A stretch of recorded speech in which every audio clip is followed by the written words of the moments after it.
हाँ तो भाई मेरे, मैं सुब्रतो विश्वास और आज के इस वीडियो में हम लोग बात करेंगे काफ़ी इंटरेस्टिंग टॉपिक के बारे में भाई, जिसका नाम है यूज़ मेमो हुक के पैरामीटर्स के बारे में बात करेंगे। अब जो आप स्क्रीन पे देख रही हैं ये जस्ट एक स्टाइलिश फॉन्ट से लिखा हुआ है, तो ये पूरा पढ़ा भी नहीं रहा कि भाई क्या लिखा हुआ है। लेकिन आज के इस वीडियो में हम लोग बात करने वाले हैं यूज़ मेमो हुक के पैरामीटर्स के बारे में। ठीक है भाई, काफ़ी इंटरेस्टिंग टॉपिक है, बहुत ही अच्छे से समझेंगे लेकिन आराम से। ठीक है, एकदम नहीं हड़बड़ा के नहीं कि भाई पूरा समझ लेना है, मतलब ऐसा कुछ नहीं। जैसे कि मैंने हर एक वीडियो में बताया पिछले कि सीरीज़ काफ़ी कंटिन्यू चलेगा और हर एक चीज़ को हम लोग बारीकी से समझेंगे, मतलब ऐसा समझेंगे कि एक चीज़ को आपको सिर्फ एक ही बार समझना पड़े, मतलब बार बार ना उसको, मतलब होता है ना कि एक बार वीडियो देख ली तो भाई फिर हफ्ते में एक बार देखना पड़ रहा, ऐसा नहीं होगा। ठीक है, तो चलिए बात करते हैं हम लोग पैरामीटर के बारे में। यूज़ मेमो जो हुक है ना, उसके पैरामीटर के बारे में बात करते हैं। तो अब ऐसा नहीं कि इसमें पूरे डिटेल में घुसेंगे, लेकिन जो भी चीज़ पकड़ेंगे ना उसको उसमें पूरे डिटेल से घुसेंगे। ठीक है, अभी समझ में आ जाएगा क्या। तो यहाँ पे आपको कुछ पहले से कोड दिख रहा है जिसमें कि रिएक्ट का कुछ स्टेट वगैरह, इसको आप इग्नोर कर सकते हैं। तो अगर आप यूज़ मेमो हुक में अगर आप माउस को लेके जाएंगे यहाँ पे इंपोर्ट पे, आप देखेंगे आपको इसका जो फंक्शन का सिग्नेचर देखेंगे ना, आपको यहाँ से कुछ आइडिया, कुछ देखो पहला तो ये भाई क्या लिखा हो समझ में नहीं आ रहा क्योंकि टाइप स्क्रिप्ट फाइल का सिग्नेचर है, बट फिर भी कहीं ना कहीं आपको थोड़ा तो समझ में आया कि ये फंक्शन कॉल के लिए ब्रैकेट दिया गया है और इसमें ना दो तो पैरामीटर पक्का डिफाइन है। ये देख के कुछ ऐसा फील हो रहा है। ठीक है, बिल्कुल ऐसा ही है। जो यूज़ मेमो हुक होता है ना, उसमें दो पैरामीटर पास, मतलब डिफाइन दो पैरामीटर पास होते हैं। उसमें हम लोग जो वैल्यू पास करते हैं उसको आर्गूमेंट बोलते हैं, राइट। ज़्यादा इसमें नहीं घुसते हैं, कन्फ्यूजन नहीं होते, सिंपल सा लॉजिक है। ठीक है, तो भाई इस पे जो है दो पैरामीटर पास होता है यूज़ मेमो हुक पे। ठीक है, और हम लोग आज उनमें से सिर्फ एक के बारे में अच्छे से डिटेल से समझेंगे, डिस्कस करेंगे। ठीक है, तो क्या करते हैं ना, एक यूज़ तो नहीं करेंगे, जैसे मैंने बताया ना वीडियो बहुत आएगा तो हम लोग थोड़ा थोड़ा करके समझेंगे। तो अभी बस ऐसा मान के चलते हैं कि हमें समझना है थियोरेटिकली, हमें उसको प्रैक्टिकली इंप्लीमेंट नहीं करना है। वो हम लोग करेंगे, रियल वर्ल्ड एग्जाम्पल भी देखेंगे और तरह तरह के हम लोग विभिन्न एग्जाम्पल देखेंगे। लेकिन अभी हम लोग को समझना है तो छोटा मोटा एग्जाम्पल कि बस हमें थियोरी समझ में आ जाए, प्रैक्टिकल तो करना ही है, वो समझना ही है। ठीक है, तो यहाँ पे क्या सीन है कि हम लोग कौन से XYZ कुछ भी लिख देते हैं, उससे क्या मतलब है ना। जैसे मैंने बोला अभी तो मैं बस समझना ना थियोरी वाला पार्ट, बाकी तो रियल वर्ल्ड जब आएगा रियल वर्ल्ड एग्जाम्पल। तो यूज़ मेमो हुक में क्या होता है कि दो पैरामीटर लेता है भाई, सिंपल सा, मतलब दिमाग में इसको याद कर लीजिए, बैठा लीजिए। इसमें जो है आपका दो पैरामीटर पास होता है। ठीक है, तो पहला पैरामीटर आपको देना होता है जो बोलते हैं डॉक्यूमेंटेशन में, as per documentation calculation value. Calculation value पहला में पास करना होगा। जैसे अगर मैं यूज़ मेमो हुक को कॉल करता हूँ तो सबसे पहले मेरे को पास करना होगा कैलकुलेशन वैल्यू। ये मैं ऐसे लिख रहा हूँ, को समझाने के लिए बोल रहा हूँ, ये कुछ मतलब नहीं बनता। और दूसरा मेरे को पास करना होता है यहाँ पे डिपेंडेंसीज। ठीक है, अब स्पेलिंग भाई इसका क्या होगा, DEPENDENCIES। ठीक है, डिपेंडेंसीज, इसको अभी के लिए इग्नोर करते हैं। ठीक है, इसके बारे में बाद में नेक्स्ट वीडियो में डिस्कस करेंगे, समझेंगे क्या। फिलहाल के लिए ऐसा मान लेते हैं कि डिपेंडेंसीज में हम लोग एम्प्टी एरे पास करते हैं, मतलब ऐसा मान लेते हैं। जैसे नहीं बोलते, ये मैथ पढ़ते थे बचपन में कि मान लो x का वैल्यू 10 है, जैसे निकालना पड़ता था ना वैल्यू, तो मान के चलते हैं x का वैल्यू 10 है तो इसका कितना होगा, ऐसा करते थे ना, तो ऐसा समझते हैं। तो डिपेंडेंसीज को अभी के लिए इग्नोर करते हैं कि ठीक है मान लेते हैं हमें आता है, या फिर जो भी ये एम्प्टी एरे होता है ऐसा मान लेते हैं। अभी बात करें हम लोग कैलकुलेशन वैल्यू के लिए, है क्या चीज़, इसको मैं कैलकुलेशन वैल्यू ही क्यों बोल रहा हूँ, ये है क्या, पूरा का पूरा माजरा को समझते हैं। तो देखिए बात ऐसा है, जो पहला जो पैरामीटर है ना, इस पे हमें एक फंक्शन पास करना होता है। जो कैलकुलेशन वैल्यू बोल रहा हूँ वो क्यों बोल रहा हूँ वो भी बताऊंगा। पहला जो पैरामीटर आपका, इसमें पहला पैरामीटर आपको जो में आप वैल्यू पास करेंगे, यानी पहला पैरामीटर में जो आप आर्गुमेंट पास करेंगे वो एक फंक्शन जाएगा। क्या मतलब हो इसका मतलब ये हुआ, इसका मतलब क्या नहीं हुआ, मतलब इसका मतलब ये नहीं हुआ कि आप यहाँ पे 4 पास कर सकते हैं, या आप यहाँ पे लिख सकते हैं सुब्रतो ऐसा, या फिर आप यहाँ पे जो है ट्रू फॉल्स पास कर सकते हैं, या फिर आप यहाँ पे ऑब्जेक्ट पास कर सकते हैं या एरे पास कर सकते हैं। नहीं, ये सब नहीं पास करना है। पहला पैरामीटर में आपको फंक्शन टाइप पास करना है, यानी फंक्शन जो पहला पैरामीटर में जो वैल्यू जाएगा ना, आर्गुमेंट जो पास होगा, एक्चुअल वैल्यू जाएगा, वो फंक्शन होना चाहिए। फिर चाहे आप एरो फंक्शन पास कीजिए या नॉर्मल फंक्शन पास कीजिए, फंक्शन कीवर्ड वाला, इससे उसको मतलब नहीं भाई, ये सिंपल बोलता है, आप सिंपली हाँ फंक्शन पास कीजिए। ठीक है, यहाँ हो गया, ये हो गया पहला रूल कि ये फंक्शन होना चाहिए, पहला चीज़, पहला वैल्यू। ठीक है, आप यहाँ पे आलू प्याज टमाटर को भी कुछ नहीं पास कर सकते हैं। ठीक है, ये चीज़ हो गया क्लियर। अच्छा, अब इसमें दूसरा बात ये कि ये फंक्शन कोई भी आर्गूमेंट नहीं लेगा। ठीक है, ये फंक्शन मतलब ये नहीं कि आप यहाँ पे ABCD कुछ पास करा रहे हैं, आप अपना ही खिचड़ी पका रहे हैं, नहीं भाई, ये फंक्शन जो इसमें आप पास करेंगे ना, यूज़ मेमो का जो पहला आप पास करेंगे ना, पहला जो फंक्शन आर्गूमेंट में पहला वैल्यू में जो पास करेंगे एज ए फंक्शन पास करेंगे, वैल्यू को एज ए फंक्शन पास करेंगे ना, यहाँ पे आप कुछ आर्गूमेंट वगैरह नहीं लेंगे, ये अलाउ नहीं है, ये नहीं होना चाहिए, ठीक है। एकदम नीट एंड क्लीन होगा, no argument, it should take no arguments, ठीक है। ये हो गया, आप समझ आ गया। पहला चीज़ क्या, फंक्शन होना चाहिए। यूज़ मेमो में जो पहला वैल्यू जाएगा, पहले दो इसमें पैरामीटर है, पहला पैरामीटर जब वैल्यू पास करेंगे, आर्गुमेंट पास करेंगे, वो फंक्शन होना चाहिए, पहला रूल ये है। दूसरा रूल ये है कि फंक्शन कोई भी आर्गुमेंट नहीं लेगा, ठीक है। तीसरा रूल क्या है, ये प्योर होना चाहिए। अपना थोड़ा सा गूगल करेंगे ना कि सिंपल सा कि JavaScript pure versus impure function, आपको समझ में आ जाएगा, ठीक है। मैं थोड़ा सा बताता हूँ। प्योर का मतलब ये होता है ना कि फंक्शन को अगर आप 100 बार भी कॉल करते हो तो वो 100 बार में सेम तरह का ही रिजल्ट देगा। कहने का मतलब कोई अगर एडिशन का फंक्शन है, मान के चलो फंक्शन है, ठीक है, जो क्या करता है, दो नंबर को ऐड करता है, उसको मतलब भाई लाखों बार भी कॉल करो तो भाई दो ही नंबर को तो ऐड ही तो करेगा। ऐसा तो नहीं होगा ना कि किसी एक बार में ना पता चले कि यार ये ना ऐड की जगह पे माइनस करके दे रहा है। ऐसा अगर हो रहा तो फिर ये इम्प्योर फंक्शन है। प्योर फंक्शन का मतलब जैसा इनपुट जाएगा वैसा आउटपुट आएगा। जैसा न्यूटन का थर्ड लॉ कि भाई हर एक एक्शन पे रिएक्शन होता है। ऐसा तो नहीं कि कोई एक्शन हुआ और भाई रिएक्शन नहीं हुआ, ऐसा चलो ऐसा तो कुछ है नहीं, होता है ना, हर एक एक्शन पे रिएक्शन होता है। तो वही चीज़ हो गया प्योर फंक्शन, ठीक है। जितना इनपुट जा रहा है उतना आउटपुट आया, मतलब जो भी उसमें डिफाइन है पैरामीटर की, भाई मतलब पैरामीटर नहीं कह रहे हो, समझ रहे हो कि जैसा मतलब लिखा गया कि ऐसा ही होगा तो ऐसा होगा, मतलब वो अलग नहीं हो जाएगा कुछ, समझ रहे हो। अब मेरा बात अब हो सकता है थोड़ा मैं थ्योरेटिकली आपको समझा रहा हूँ, लेकिन अगर आप गूगल करोगे ना कि प्योर फंक्शन और वैसे इम्प्योर पर्सन बोल रहा हूँ, इम्प्योर फंक्शन और एग्जांपल देखेंगे तो आपको समझ में आ जाएगा, ठीक है। तो क्या होना चाहिए, प्योर फंक्शन, ठीक है, प्योर फंक्शन एकदम होना चाहिए, सिंपल है, ठीक है। और उसके बाद ना it should return A value of any type. तो ये फंक्शन कुछ वैल्यू रिटर्न करना चाहिए। जैसे मैं यहाँ पे रिटर्न करता हूँ, रिटर्न आप कुछ भी देखो, अभी जैसे मैंने बताया कि यहाँ सिंपल एग्जांपल मैं आपको बताऊंगा ताकि आप इस थियोरेटिकल पार्ट को समझो। रियल वर्ल्ड एग्जांपल पे जाएंगे फिर तो देखना मस्त मज़ेदार एग्जांपल दिखाएंगे आपको। अभी के लिए बस मान लो कि आपको समझना, ये चीज़ समझना है ना आपको, तो पहले ये कॉन्सेप्ट समझना पड़ेगा भाई। जब आप कॉन्सेप्ट समझेंगे तभी तो रियल वर्ल्ड एग्जांपल बनाएंगे, राइट। तो it should return value of any type, मतलब ये फंक्शन जो देंगे ना यूज़ मेमो में, ये कुछ भी रिटर्न करे। तो मैं अगर 2 रिटर्न कर देता हूँ या फिर 2+2 या स्ट्रिंग रिटर्न कर देता हूँ सुब्रतो, ठीक है, कुछ भी भाई, ठीक है, ऑब्जेक्ट कर देते हैं, एरे कर देते हैं, इससे उसको कोई मतलब नहीं, ठीक है। अभी मैं जैसे बोला ना थ्योरेटिकल है तो आप इसको समझिए, ठीक है। तो ये जो है, ये जो फंक्शन है ये कोई वैल्यू को रिटर्न करेगा। जैसे मैं यहाँ पे लिख देता हूँ, मान के चलो सुब्रतो विश्वास, ठीक है। तो ये मैंने ऐसा इस तरीके से कर दिया।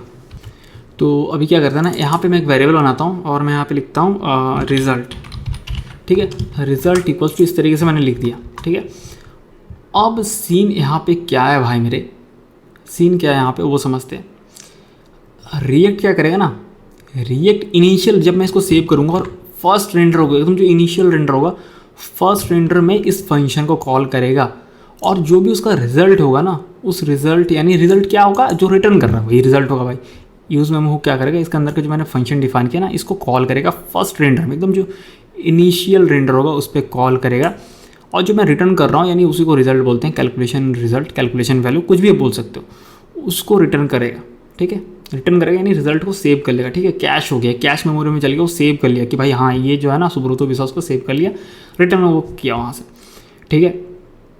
अब जो है नेक्स्ट रेंडर में, हर एक नेक्स्ट रेंडर में क्या होगा कि वही सेव्ड वैल्यू मिलेगा जब तक कि डिपेंडेंसी चेंज नहीं होता है। डिपेंडेंसी क्या है, ये सेकंड आर्गूमेंट जो कि एम्प्टी गया है। अभी इसके बारे में हम लोग बिल्कुल भी डिस्कस नहीं करेंगे, इसके बारे में हम लोग सेकेंड वीडियो में करेंगे कि होता क्या है, क्यों होता है, क्या होता है, कैसे होता है, कैसे नहीं होता, सारा कुछ। अभी के लिए मान लेते हैं कि हमें आता है, आपको इसमें दिमाग ही नहीं लगाना है, ठीक है। तो ये नेक्स्ट रेंडर में क्या करेगा, सेम वैल्यू को रिटर्न करेगा रेदर देन कि फिर से वो जनरेट करना है। आपको जनरेट नहीं हो रहा, बट मैं आपको वो भी एग्जांपल दिखाऊंगा, ठीक है। तो अभी क्या करते हैं, अभी मैं यहाँ पे इसकी जगह पे ना अगर मैं रिजल्ट दे देता हूँ, रिजल्ट तो क्या होगा भाई, सुब्रतो विश्वास लिखा आएगा ना, रिटर्न कर रहा है इसके अंदर फंक्शन जो है, देखना आ गया, ठीक है। तो बोलो भाई ये तो सेम है यार, ये इसमें तब तो अगर मैं ऐसे भी लिखता हूँ कॉन्स्ट, अगर यूज स्टेट में भी लिखते हैं, ठीक है, तो भी तो बात बराबर है, आप ऐसे बोलोगे, ठीक है। नहीं भाई वैसा नहीं होता, क्यों नहीं होता अभी आपको मैं समझाऊंगा, ठीक है। ये चीज़ आपको दिख गया, लेकिन मैं जो प्रूव करना चाहता हूँ आपकी प्रूफ करना चाहता हूँ कि जैसे इनिशियल रेंडर में ये जनरेट करेगा और नेक्स्ट रेंडर में ना वो कैश सेव किया वैल्यू दिखाएगा, तो इसका मतलब समझते हैं। ठीक है, देखो क्या करते हैं ना, एक फंक्शन बनाते हैं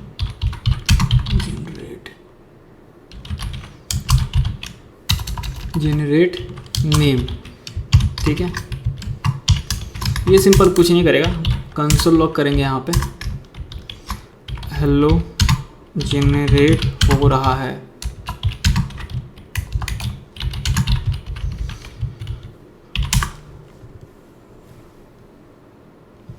और ये जो है रिटर्न करेगा यहाँ से। ठीक है, अब मैं ये क्यों कर रहा हूँ आपको बताऊँगा। तो यहाँ से हम लोग रिटर्न करते हैं और क्या रिटर्न करेंगे, जनरेट नेम जो फंक्शन इसको कॉल करेंगे, इसका जब इस फंक्शन कॉल करेंगे तो रिटर्न करेगा ये चीज़ और कंसोल लॉग भी होगा। तो उसी वैल्यू को फिर हम लोग यहाँ रिटर्न करेंगे, यूज़ मेमो इसमें स्टोर कर लेगा। ठीक है, और वो कैश हो जाएगा। ठीक है, तो अभी अगर रिजल्ट करेंगे तो आपको वही चीज़ दिखेगा, है ना। ये देखो, अगर मैं यहाँ पे तूफानी कोडर लिख दूंगा, बात तो वही हो गया ना। अब मैंने ऐसा क्यों किया एक फंक्शन के थ्रू, मैं आपको अभी समझाऊंगा ताकि आपको और अच्छे से इंटरेस्टिंग तरीके से ये समझ में आए। तो मैंने क्या बोला, रिएक्ट क्या करेगा, इनिशियल रेंडर में यूज़ मेमो हुक के अंदर जो अपने पहला फंक्शन वैल्यू पास किया ये कैलकुलेशन करेगा, यानी जो भी रिटर्न कर रहा ना उस रिजल्ट को रखेगा, कैश कर लेगा और फिर नेक्स्ट रेंडर में वही सेव किया वैल्यू देगा रेदर देन कि बार बार जनरेट करने के। मैंने आपको यही बोला ना। ठीक है, चलो देखते हैं भाई कि मैं जो बोला वो सच है या झूठ है, वो समझना चाहिए ना। ऐसा तो नहीं कि भाई सुब्रतो कुछ बोल देगा आप मान लोगे कि नहीं भाई हाँ ऐसा ही होता है क्योंकि सुब्रतो बोल रहा है, चीज़ों को समझना हो। ठीक है, ये 2 बार हो रहा है, टेंशन मत लो, वो स्ट्रिक्ट मोड में इसीलिए मान के चलो 1 ही बार हो रहा है। ठीक है, तो अभी पता करने का तरीका क्या है, तो नेक्स्ट रेंडर कैसे होगा, तो इसके लिए ना मैंने काउंटर इसीलिए बना के रखा है कि उसको ना फोर्स करेंगे, मतलब रीरेंडर होगा ना तो पता चलेगा कि हाँ भाई क्या सच है क्या झूठ है। एक बटन बनाते हैं, लिखते हैं अपडेट काउंटर और यहाँ पे ना ऑन क्लिक देते हैं और ये जो है देते हैं सेट काउंटर +1। ठीक है, चलो इसको रिलोड करते हैं। अब भाई काउंटर को भी थोड़ा दिखा देते हैं।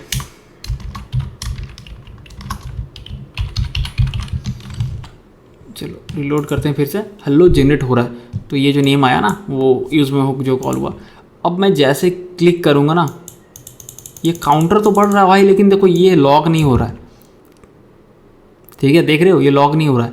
अब बोलो भाई क्यों लॉग हो, क्या हो रहा है, क्या समझाओ तो सही। ठीक है ना, मैं इसको कमेंट कर देता हूँ। ठीक है, और मैं सेम चीज़ ही करता हूँ, कौन रिजल्ट लिखता हूँ इस तरीके से और equals to generate name, save करते हैं। अब देखना इस बार क्या होगा, ये देख रहे हो जितना बार मैं इसको काउंटर को बढ़ा रहा हूँ उतना बार ये आ रहा है। अब काउंटर से इसका क्या लेना देना भाई, है ना। काउंटर से तो काउंटर बढ़ा रहा है, अपडेट पे कर रहे हैं तो भाई ये तो सेट काउंटर कर रहा है और काउंटर बढ़ रहा है, तो उससे ये लॉग कैसे बढ़ जा रहा है, समझ रहे हो। इससे पहले तो नहीं हो रहा था जब यूज़ मेमो हुक यूज़ कर रहे थे। तो यही चीज़ है, यही मैजिक है यूज़ मेमो हुक का। अब यहाँ पे आप मान लो यहाँ सिंपल है, लेकिन आप फिलहाल के लिए मान सकते हो रियल वर्ल्ड केस में कि काफ़ी एक्सपेंसिव अगर कैलकुलेशन हो रहा होगा, मतलब बहुत बड़ा लूप चल रहा होगा या कुछ ऐसा कैलकुलेशन होता है ना, उस तरीके से एल्गोरिथम लगे हुए रहते हैं, तो उस केस में ये बार बार होगा। क्यों, क्योंकि अपने यूज़ मेमो हुक नहीं लगाए। तो जैसे देखो मैं स्टेप बाय स्टेप अगर समझाऊँ तो मैंने अपडेट काउंटर पे जितना बार भी क्लिक कर रहा हूँ ना ये काउंटर जैसे जैसे बढ़ रहा है। ठीक है, जैसे 8 है, अभी क्लिक किया 9 हुआ, तो जब 8 था और मैंने क्लिक किया तो ये सेट काउंटर +1 हो गया, 9 हो गया काउंटर का वैल्यू। जब 9 हो गया तो ये पूरा रीरेंडर करेगा ना पूरा कंपोनेंट। तो रीरेंडर का कहना मतलब कि यहाँ पे भी जितने कोड है ये रन होंगे, तो ये रन हुआ फिर से, तो फिर से ये जनरेट टाइम रन हुआ, तभी तो ये कंसोल हो रहा था ना। और फिर यहाँ तूफानी कोडर यहाँ पे जो है बैठ गया, ये टेक्स्ट, फिर काउंटर दिख गया अपडेटेड वाला, फिर बटन अपना आप दिख गया और फिर रिजल्ट में तूफानी कोडर, और ये रिपीट हो रहा है, समझ रहे हो। लेकिन जब आप यूज़ मेमो हुक यूज़ करोगे ना तो ये चीज़ नहीं होगा भाई। देखो रिलोड करते हैं, ये देखो हो रहा है, कंसोल लॉग नहीं हो रहा। क्यों, क्योंकि इनिशियल रेंडर पे जो रिजल्ट आया था उस वैल्यू को इसने कैश कर लिया, कैश मेमोरी में डाल दिया, सेव कर लिया, मतलब कैश कर लिया। अब जब नेक्स्ट रेंडर होगा ना, जब आप काउंटर को बढ़ाओगे, कुछ भी हो सकता है, मैंने यहाँ पे काउंटर बोल रहा हूँ बट रियल वर्ल्ड केस में कुछ भी हो सकता है जो कंपोनेंट को रीरेंडर ट्रिगर करेगा। अब जो भी चीज़ से रीरेंडर होगा ना तो नेक्स्ट बार जब आएगा ना तो यूज़ मेमो हुक कॉल ये इसको नहीं करेगा, ये नहीं बोलेगा कि भाई चलो इसको फिर से कॉल करते हैं, नहीं, ये सेव कर लेगा वही कैश। लो भाई लो, तुम्हारा मतलब हाथ के सामने रख दिया, लो लो लो लो, हर एक बार बोलेगा लो। ठीक है, तो समझ गए ना। अगर ये हर एक बार कॉल हो रहा था तो कंसोल लॉग तो होता, हम लोग पता चल जाता, जैसे इससे पहले हो रहा था जब हम लोग नहीं यूज़ कर रहे थे यूज़ मेमो। अभी आप इसको 100 बार भी चलाओगे तो कभी भी नहीं होगा वो, क्योंकि वो सेव कर लिया, कैश कर लिया। तो यही मैं समझाना चाह रहा था पहला पैरामीटर के बारे में, और एक थोड़ा छोटा सा एग्जांपल के थ्रू भी, ताकि थोड़ा इंटरेस्टिंग लगे, रियल वर्ल्ड भी लगे कि हाँ भाई कोई चीज़ प्रूव कर रहा है। ठीक है, तो आशा करता हूँ आज के आपको इस वीडियो में समझ में आ गया होगा। नेक्स्ट वीडियो में हम लोग बात करेंगे इस चीज़ के बारे में कि भाई ये होता क्या डिपेंडेंसी, ये एम्प्टी क्यों होता है, जब एम्प्टी होता है तो फिर हम देना ही क्या जरूरत है ना। इन सारे क्वेश्चन जितना भी ना सारा समझेंगे। तो आशा करता हूँ आपको समझ में आ गया होगा कि यूज़ मेमो हुक का जो पहला फंक्शन है वो क्या है। ठीक है, फिर से मैं शॉर्ट में बताता हूँ कि जो पहला फंक्शन है ये कैलकुलेशन करता है, मतलब कैलकुलेशन होता है इसमें, और सिंपली ये फर्स्ट बारी इनिशियल बारी मतलब कॉल होता है। नेक्स्ट रेंडर में जितना बार भी नेक्स्ट बार रेंडर होगा ना, उस बार वो सेव वैल्यू कैश वैल्यू ही देगा, ना कि आपका कॉल करेगा। कब कॉल करेगा, जब डिपेंडेंसी चेंज होगा, यानी इस पे। तो इसके बारे में हम लोग नेक्स्ट वीडियो में बात करने वाले हैं कि भाई एम्प्टी क्यों होता है, इसमें क्या पास कर सकते हैं, क्यों कर सकते हैं, क्या करना है नहीं करना है, क्यों ही करना है, सारा कुछ। यहाँ तक जितना मैंने बताया पहला पैरामीटर के बारे में, होप की समझ में आ गया होगा। यहाँ पर हम लोग एरो फंक्शन भी दे सकते हैं, ऐसा नहीं है, मैं आपको दिखाता हूँ। एरो फंक्शन भी दे सकते हैं और जनरेट में ऐसा लिख सकते हैं, राइट। ठीक है, दोनों ही आप दे सकते हैं, ये देखो। ठीक है, लेकिन फिर भी अगर आपको कोई डाउट रह गया तो सिंपली आप कमेंट सेक्शन पे मेरे से पूछ सकते हैं, या तो फिर इंस्टाग्राम अकाउंट मेरा है @तूफानी कोडर, आप वहाँ पे जाके मेरे को मैसेज कर सकते हैं। तो आपके सारे क्वेश्चंस जो भी डाउट है मैं वो क्लियर कर दूंगा। सारे सोशल मीडिया के लिंक्स आपको डिस्क्रिप्शन बॉक्स में मिल जाएंगे, तो आप मेरे से वहाँ पर भी कनेक्ट हो सकते हो। ठीक है, तो फिर मिलते हैं भाई लोग हम लोग अगले वीडियो में। ठीक है।